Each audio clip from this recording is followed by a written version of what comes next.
Para dar inicio a esta primera ceremonia de incorporación, quiero invitar al podio a la académica y vicedirectora, doña Patricia Stambuk, quien recibe a don Luis Barrera, para que pronuncie su discurso de recepción.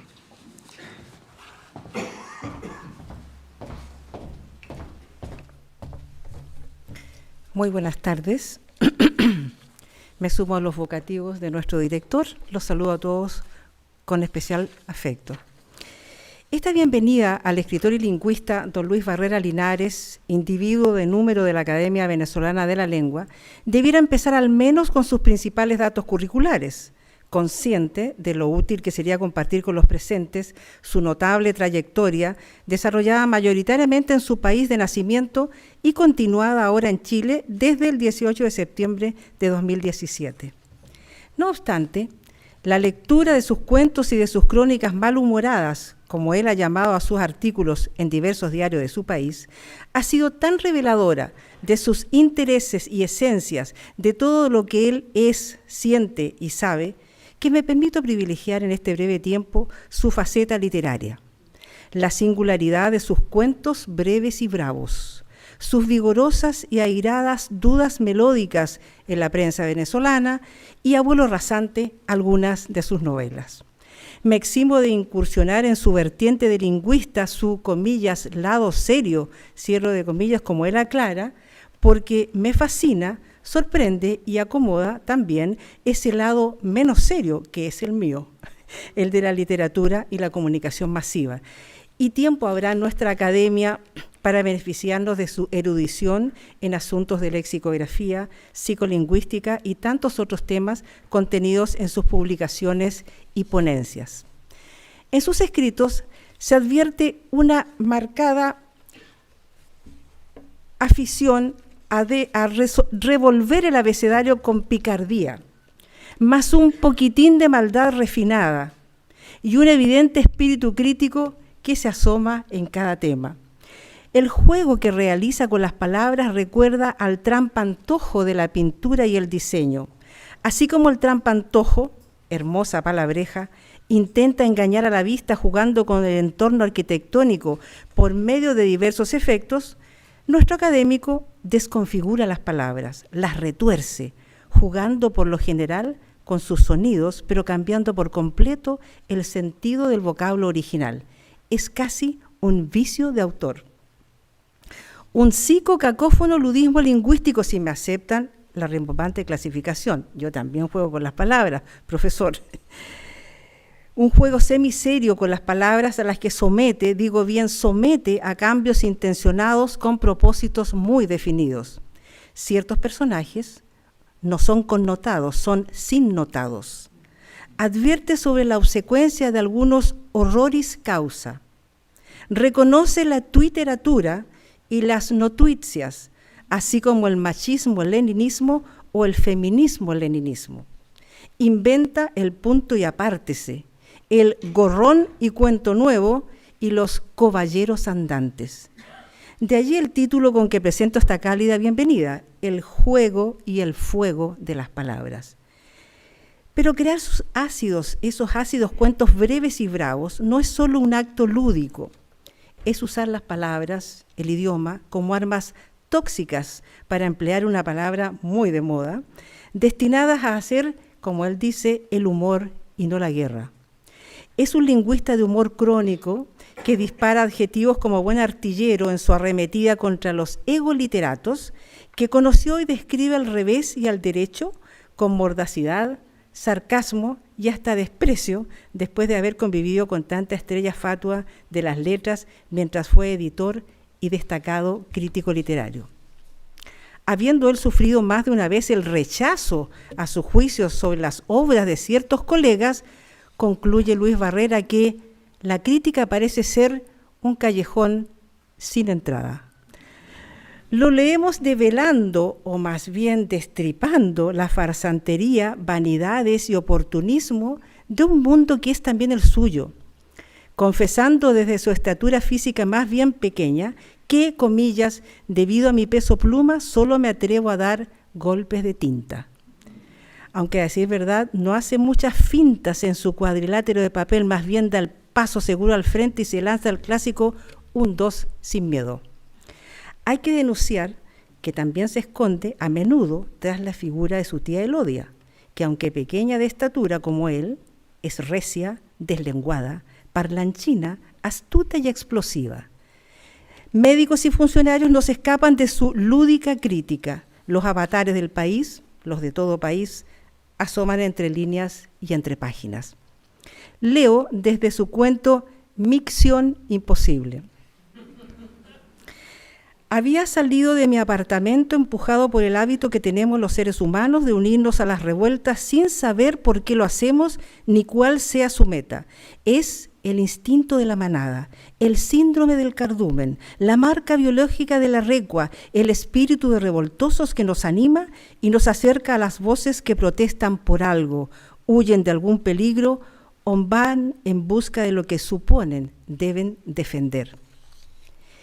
En el terreno de la suave irreverencia, alcanza incluso a su propia casa, que es también la nuestra, cuando cita a Rubén Darío con su cáustica frase, de las academias, líbranos, Señor, y acomete contra los talibanes del idioma. Con ese impulso se resiste a reemplazar la V corta de vaca, como decimos nosotros, por V o ubre de vaca, pero ubre escrita con V corta. Y aprovecha de crear palabras, pero también de lucir las propias de su tierra, bien plantadas, sin timidez, y que me obligaron a consultar cada tanto al DLE para comprobar si habían sido incluidas. Y muchas lo habían sido, ni más ni menos que más de 3.000 venezolanismos tan encantadores como buchiplumas. Se quedó conmigo. Están en el repertorio lexicográfico, aunque siempre nuestro diccionario de la lengua española irá al debe con tanta creatividad y diversidad sudamericana. Es que la vaina es picardiosa. Las esperaderas son para arrecharse y los chamos y charleros siempre agregan palabras nuevas. Nos dice, las lenguas no son cuerpos inertes ni cementerios de palabras y frases a las que podemos embalsamar, resucitar o sepultar cada vez que se nos antoje. Escribe así mientras defiende el buen hablar de un español que adora y que monta con bríos.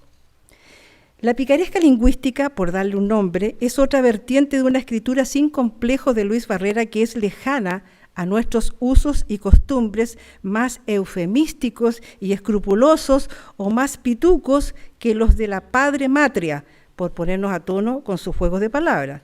Con esa padre matria me acerco además a su interés por los avatares del género y lo no binario en este siglo XXI.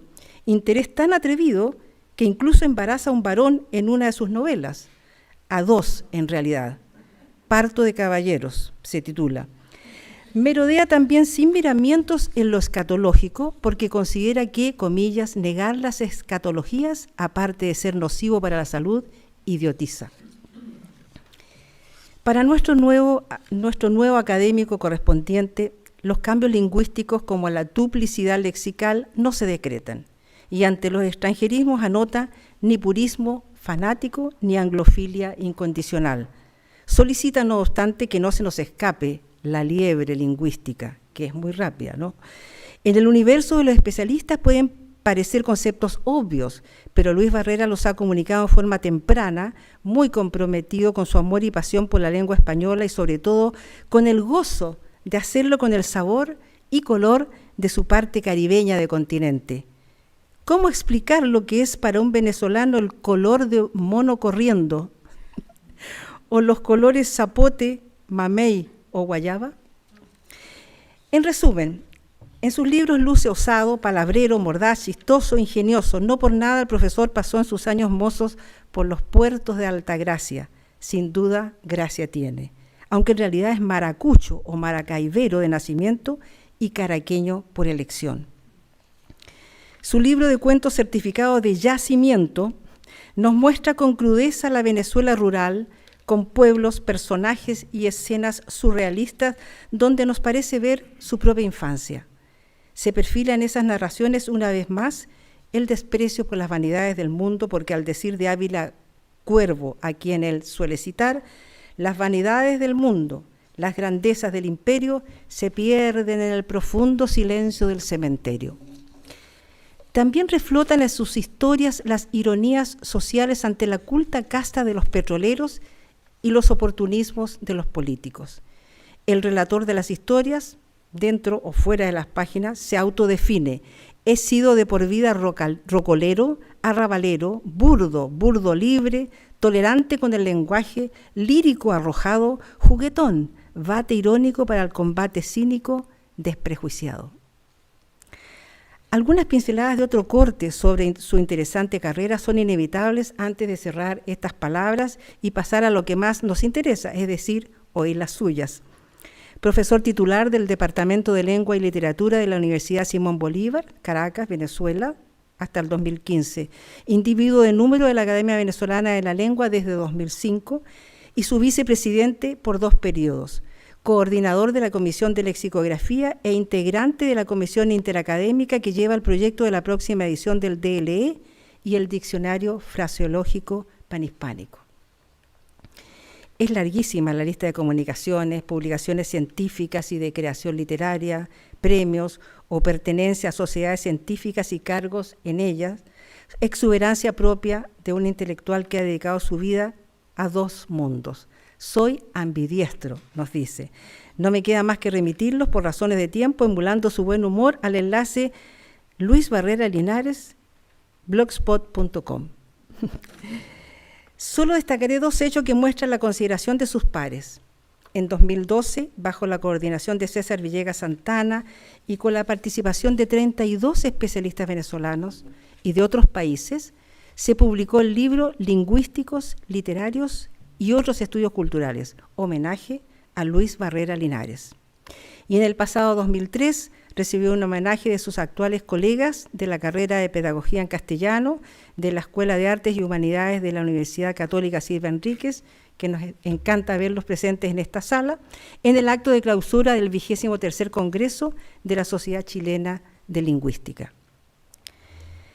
Si bien nos ha acompañado en muchas oportunidades desde que emigró a nuestro país junto a su esposa, integrándose con ella en el quehacer cotidiano de nuestra academia, sin duda esta incorporación alienta lazos más estrechos, colaboraciones de mutuo interés, aportes a nuestra cultura nacional desde sus ricas y sólidas perspectivas, y más de una tarea compartida en torno a la lingüística y la literatura. Nos sentimos honrados de integrar a nuestra corporación un académico de tantos méritos, reconocido más allá de las fronteras de su país de nacimiento. Sabemos que algún día regresará a su patria. Hasta entonces iremos atesorando sus aportes en este caminar por suelo chileno, donde la transhumancia deja huellas, con la humanidad y el gozo de ser los pastores de las palabras de nuestra América. Muchas gracias.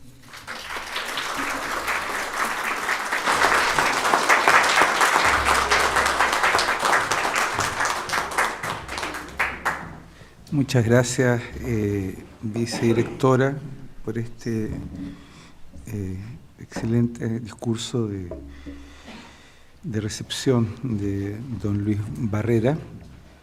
Yo quiero comentar simplemente que nosotros tuvimos durante muchos años un académico de número en que se cumplía esto de ser lingüista y escritor, que era Andrés Gallardo, y creo que es felicidad para la academia volver a tener a alguien que un narrador y lingüista en nuestra corporación, que también es presidente de la Comisión de Lexicografía de la Academia Venezolana de la Lengua todavía hoy.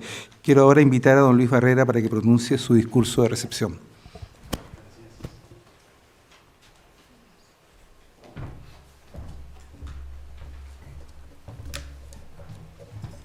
Buenas tardes, buenos días, por si acaso.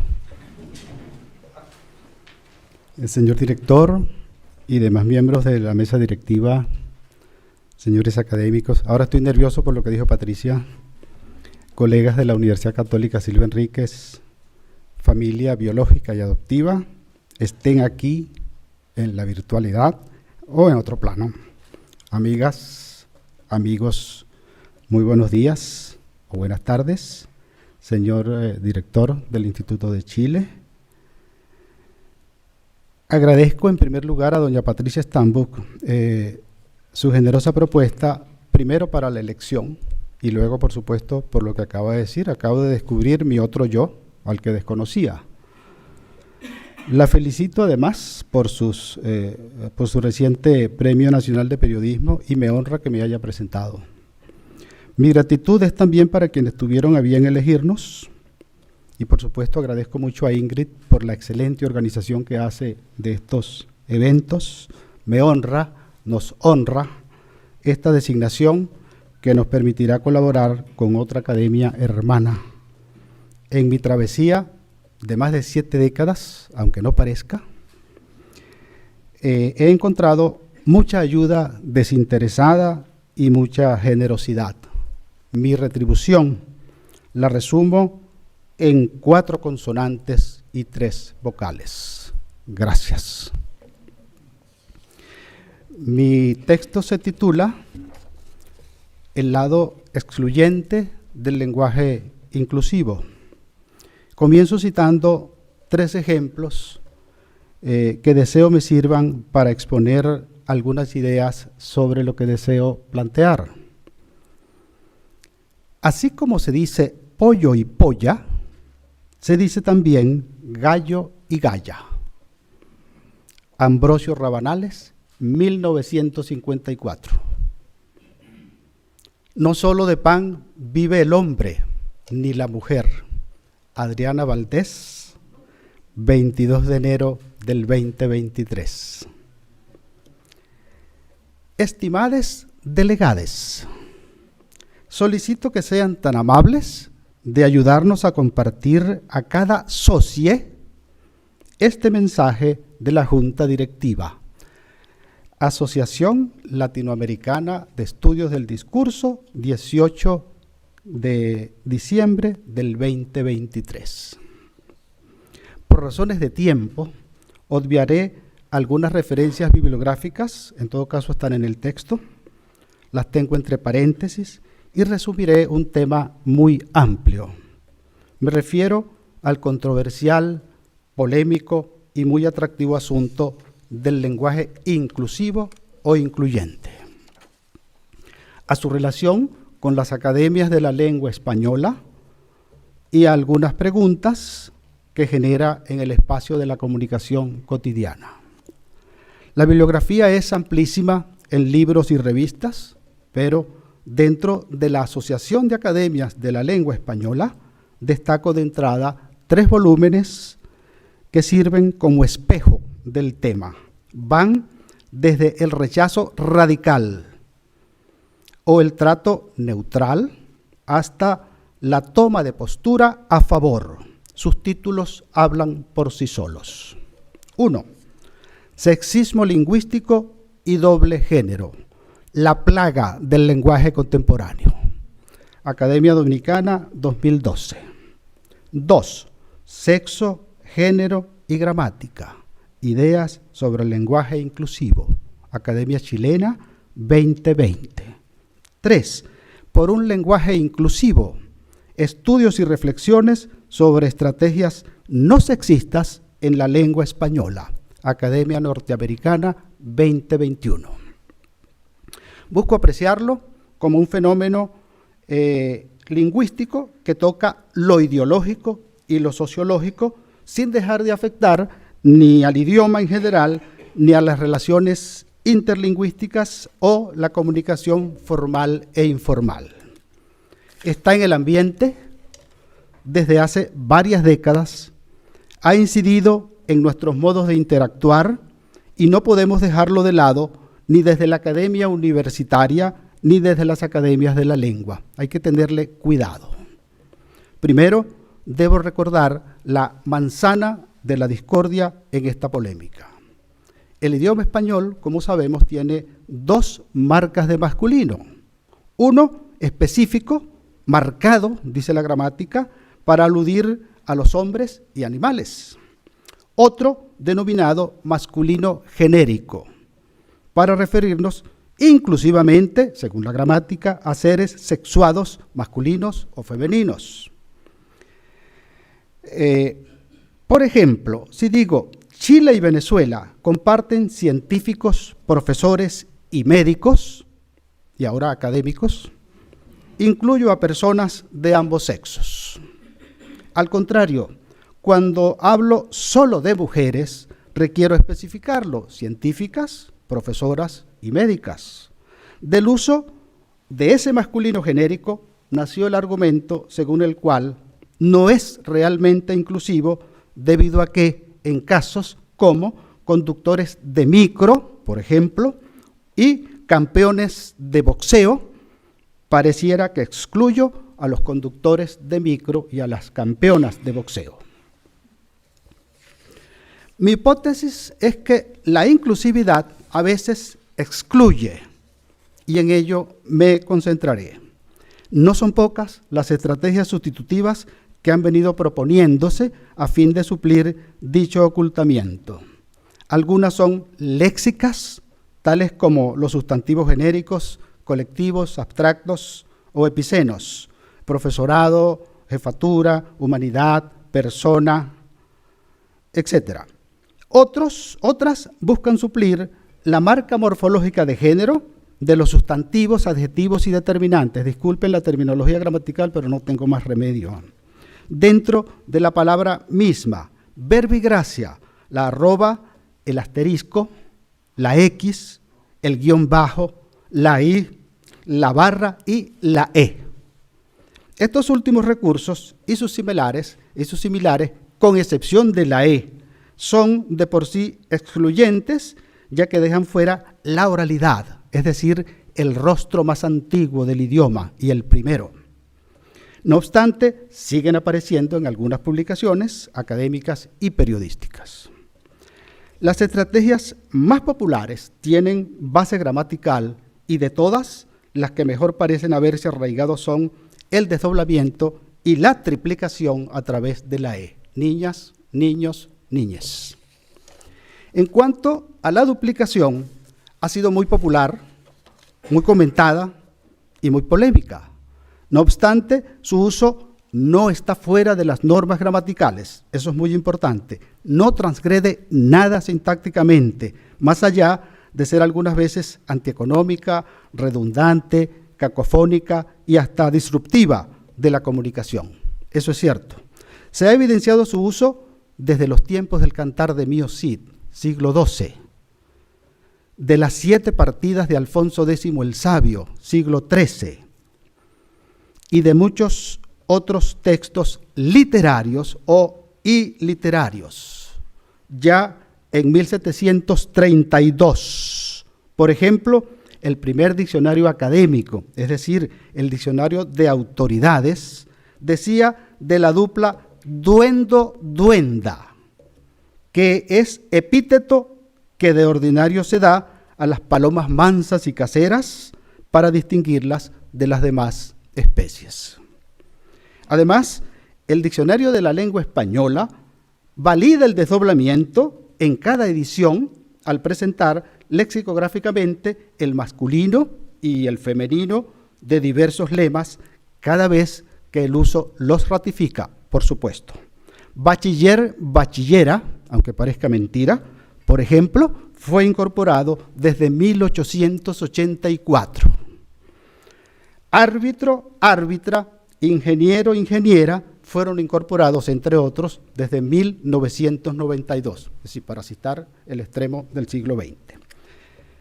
Es frecuente también en fórmulas de cortesía del habla pública: señoras y señores, damas y caballeros, chilenos y chilenas, etc. Incluso en la actualidad, algunas academias de la lengua acuden rutinariamente a este recurso, me refiero al desdoblamiento, al referirse o convocar corporativamente a sus integrantes, señoras académicas y señores académicos. En su informe de 2020, la RAE, la Real Academia Española, señala que no es incorrecto, pero sí a veces innecesario, a menos que se trate de resolver ambigüedades. Es muy adecuado en expresiones como: mis nietos y nietas asisten a colegios de educación diferenciada. No habría otra manera de decir eso para implicar que los nietos acuden a un tipo de colegio y las nietas acuden a otro tipo de colegio. También habría que mencionar a algunos académicos y comunicadores que detestan y combaten este recurso hasta el punto de calificarlo como disparate propio de gilipollas, o característico de la plaga de los desdobladores.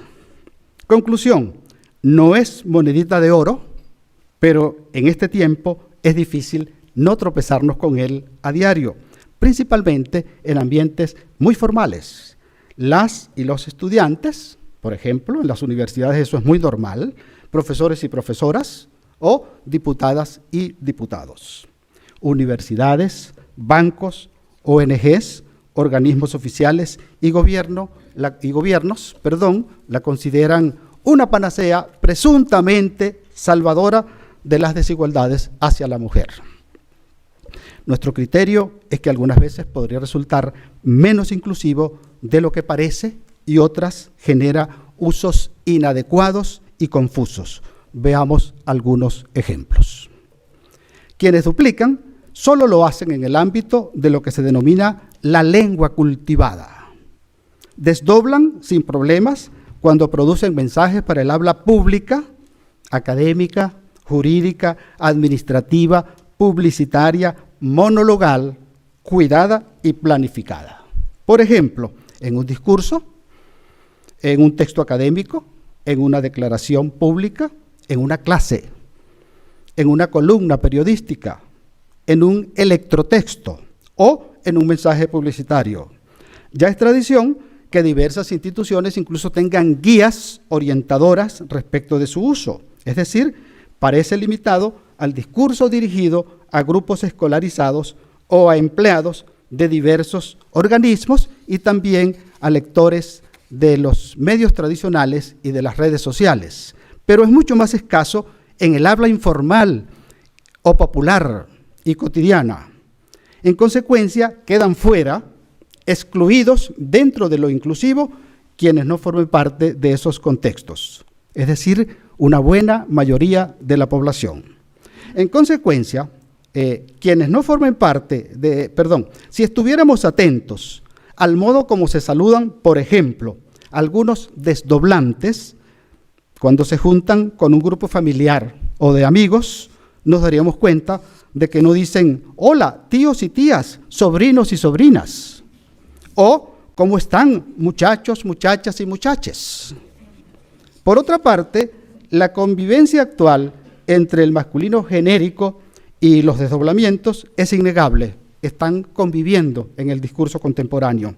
Eso implica que es muy posible que el uso alternativo termine haciéndonos creer que el masculino genérico alude solo a los hombres y excluye todo lo demás, o que cuando ambos recursos aparezcan en un mismo texto, quienes leen o escuchan descarten la posibilidad de referentes femeninos y lo relacionen solo con el masculino específico. Por ejemplo, si digo la universidad ha organizado jornadas para académicos y académicas, amigos y colaboradores en general, podría interpretarse que amigos y colaboradores solo aluden al sexo masculino. Pensemos además en un caso legal en que alguna empresa maula se niegue a aumentar el salario de sus empleadas debido a que el convenio firmado con el sindicato indica que recibirán ese beneficio los empleados. Quiero recordar también un evento reciente, la detención por fraude fiscal de 55 personas. A pesar de que en el grupo formalizado o imputado había 39 caballeros y 16 damas, todos los medios nacionales y extranjeros los refirieron como empresarios, detenidos o involucrados, siempre en masculino genérico. Ninguno tituló 55 empresarios y empresarias, negándoles a esos pobres señores el derecho a aparecer en dobletes nominales. Para quienes defienden el lenguaje incluyente, la duplicación parece ser entonces selectiva. Excluye o evade las palabras marcadas contextual o semánticamente por algún rasgo despectivo, por decir algo, irónico, humorístico o negativo en general. baste con citar algunos términos que al parecer no se duplican, o al menos se duplican muy poco en masculino y femenino. Ladrones. Nadie dice ladrones y ladronas. Corruptos. Bandidos. Mendigos. Monstruos. No hay monstruos y monstruas. Reos. Boludos. Peatones. Necios. Patudos. Lesos. Tontos. Rotos. Estúpidos. Pendejos. Rara vez alguna persona diría, oigan, boludos y boludas, no hagan eso. Para completar los ejemplos, conocemos el rango social y familiar que han adquirido las mascotas en nuestras sociedades contemporáneas. Sin embargo, son muchos los hablantes defensores de las duplas léxicas que dicen tener perros y o gatos. Aunque los tengan de ambos sexos, excluyen a perras y gatas. Aunque es difícil encontrar, al menos en la prensa, a alguien que se autoanuncie como paseador de perros y perras.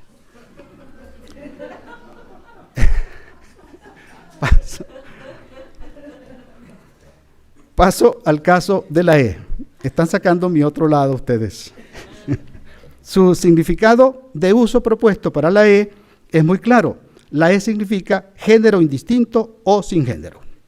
Lo más relevante que han argumentado quienes objetan esta opción es la pretensión de atentar contra lo que se conoce gramaticalmente como el sistema morfológico, el carácter invasivo de un componente lingüísticamente cristalizado, como ha dicho en algún momento Soto Vergara 2020. Se le ha visto como propuesta novedosa, ecológica, aplicable a la escritura y a la oralidad, pero también transgresora de la memoria gramatical y prestada a equívocos cuando se aplica, por ejemplo, a categorías no humanas o que no requieren cambio de género social o de sexo. Es tan aparentemente inclusiva que podría terminar excluyendo, es decir, dejando fuera a toda persona que no sea binaria ni de sexo género fluido, principalmente cuando quienes la defienden exigen ajustar el uso a la triplicación nominal o pronominal. Si realmente fuera una alternativa incluyente total, debería bastar sola para abarcar lo masculino, lo femenino y lo que no entre en ninguna de ambas opciones. Empero, la exigencia de la mayoría de sus proponentes es que se añada a las duplicaciones, ellas, ellos, ellas. Si la E se añade a los dobletes, deja aparte tanto lo masculino como lo femenino y se convierte en marca exclusiva de una minoría. Además, tenemos universidades que ya otorgan títulos profesionales de acuerdo con el sexo de quien egresa y, aunque no todas, hay mujeres profesionales que se aceptan como psicólogas, sociólogas o ingenieras. Sin embargo, no son pocas las que, al contrario, se autoexcluyen si se las designa en femenino. Típicos son los casos de bachillera. Ninguna mujer quiere ser bachillera. Médica, perita, pilota, crítica, química, física, matemática, astrónoma, entre muchos otros. Casi siempre prefieren sus títulos en masculino por diversos motivos. Hay quienes denominan esto machismo o androcentrismo femenino, es decir, hacen un poco como aquel famoso personaje cubano que se llamaba Chacumbele, que se mató a sí mismo. Todavía recordamos el tweet o el post, depende de si es antes o después, de una egresada chilena de medicina que afirmaba en 2019 en un tuit: soy médico, no médica. Corten el deseo los colegas progres. Quiero referirme también a algunas consecuencias relacionadas tanto con los desdobles como con el uso de la E. El hecho de que propongan cambios forzados de hábitos lingüísticos ha conducido a una serie de fallos que han servido de insumos a humoristas y a oponentes del lenguaje inclusivo. La muestra es muy amplia, pero elegiré unos pocos. Una información reciente del Ministerio de las Culturas de Chile sobre el premio Roberto Bolaño habla de los relatos ganadores y ganadoras. Un ministro de Educación aludió en un tuit a las y los establecimientos escolares. Un subsecretario de Salud Pública afirmó que las y los medicamentos son fundamentales. Conclusión: si alguna vez se ha dicho que los ángeles carecen de sexo, hemos descubierto que los relatos, los establecimientos escolares y los medicamentos sí que lo tienen. El decanato de una universidad convoca a un evento y culmina su mensaje diciendo: las y los esperamos. El aviso publicitario de una tienda por departamentos anuncia que precisa de personal femenino o femenina. Vía WhatsApp, una clínica notifica al paciente, por escrito, que le confirma el agendamiento de un o una colonoscopia o colonoscopia. Un restaurante del barrio Bellavista, acá en Santiago, señaliza los baños para caballeros y damas con sendos letreros que dicen machos y machas. También hemos visto la cita de un texto académico que habla de cientos y cientos de cuerpos.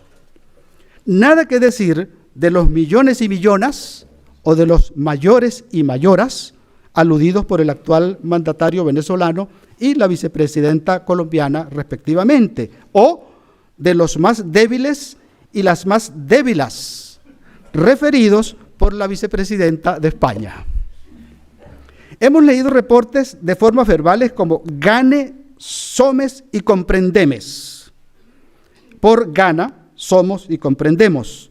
De adjetivos como diverses y de sustantivos como tonterías. Más allá de la hilaridad que puedan ocasionar algunos de estos ejemplos, podríamos derivar otra inferencia comunicacional. Todos entrarían en algo similar a lo que se conoce en lingüística como ultracorrección, o, para decirlo con un neologismo, un malapropismo.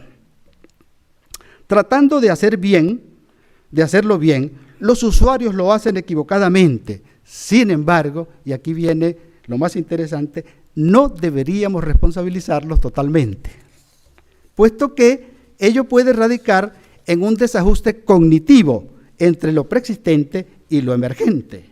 Muestran un fenómeno en transición que busca generar nuevos hábitos lingüísticos, y aunque a veces con resultados erráticos, los enunciadores realmente están apostando a la inclusividad. Yo no creo que no lo estén haciendo, con el riesgo de que cuando se trata de hablantes o de medios públicos, dichos desaciertos se normalicen para la población y al acudir a un bar, alguien termine pidiendo, por ejemplo, un vino para él y una vina para ella, por favor.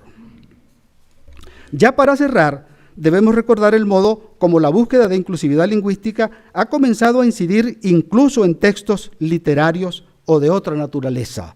Sabemos de una editorial española que se ha tomado la libertad de reescribir El Principito como La Principesa.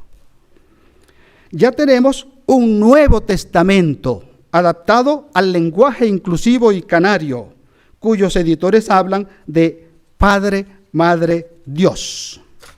La Universidad Iberoamericana de México ha puesto a disposición del público un programa denominado CADI, un software destinado a la traducción de textos al lenguaje inclusivo. Algunas veces la traducción es errada. Tenemos noticia de 3 libros argentinos.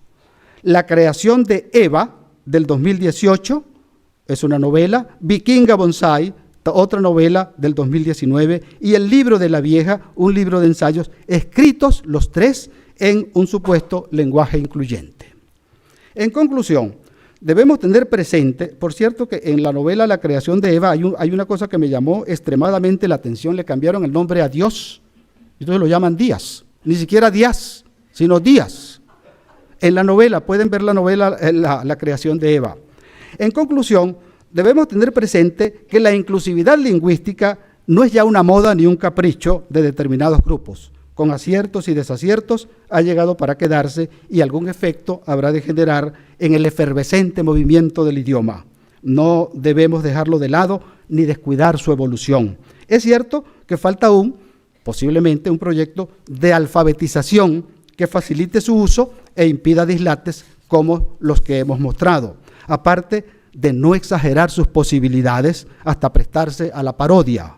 Me refiero, por ejemplo, a las intenciones de modificar textos que pertenecen a la tradición y cuya importancia no se ha perdido, a pesar de que no hayan sido todos los inclusivos que algunas personas aspirarían. Si se busca que los cambios propuestos tengan realmente un impacto sistémico, es decir, que modifiquen el sistema, el desdoblamiento debería ser aplicado a cada vocablo que aluda al sexo y no dejar fuera los que implican rasgos negativos. No se debe seguir asumiendo que son o que somos machistas irredentos y homófobos quienes se niegan a hacer uso de la E o quienes nos negamos a hacer uso de la E, al menos todavía. El masculino genérico seguirá existiendo, independientemente de cualquier propuesta. No son parias quienes siguen usando este recurso milenario inserto en nuestra memoria lingüística. Dejemos además los libros, las frases hechas y las paremias como nacieron. Sonaría mucho más exótico, por decirlo menos, mucho más exótico o curioso que incluyente si digo, más vale pájaro o pájara en mano que 100 o cienta volando. Respecto de eso, quiero cerrar con una humorada que adapté a partir de una chanza tuiteada por un colega de la Real Academia Española precisamente. No seremos hiperinclusivos y más bien generaremos lo que la RAE 2020 denomina un monstruo discursivo. Si enunciamos, por ejemplo, en lugar de decir el perro es el mejor amigo del hombre, si dijéramos el perro, la perra y el perre son el, la y le mejor amigo, amiga y amigue del hombre, la mujer y los no binarios. Muchísimas gracias por escucharme.